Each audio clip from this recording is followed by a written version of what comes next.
கர்த்தருடைய பரிசுத்தமான நாமம் மகிமைப்படுவதாக. ஆசீர்வாதமான ஒரு நல்ல காலை நேரத்திலேயும் கர்த்தருடைய வார்த்தையை உங்களுக்கு இன்று சொல்வதிலே மிகுந்த சந்தோஷமடைகிறேன்.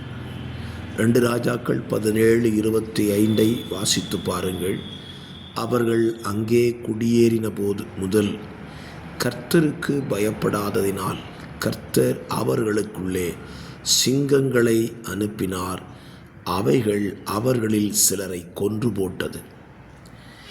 தெய்வ பயம் இல்லாத இடங்களில் தேவன் தமது சிட்சையை அனுமதித்தார் என்று இந்த வசனத்திலே வாசிக்க முடியும்.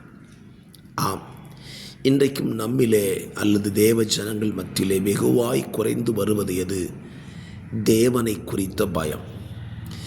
தெய்வ பயம் நம்மை விட்டு விலக ஆரம்பிக்கும் பொழுது நாம் ஒன்றை புரிந்து கொள்ள வேண்டும். தெய்வ பயத்தை இழக்கிற ஜனத்தின் மேலே அவர் பிரியப்படுகிறது இல்லை.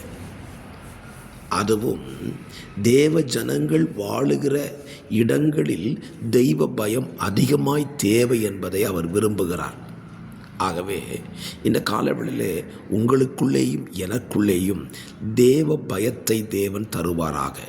நாம் வாழுகிற வீடுகளிலே, நாம் ஆராதிக்கிற சபையிலே, நாம் வாழுகிற சமுதாயத்தின் நடுவிலே தெய்வ பயமுள்ளவர்களாய் வாழுவோம்.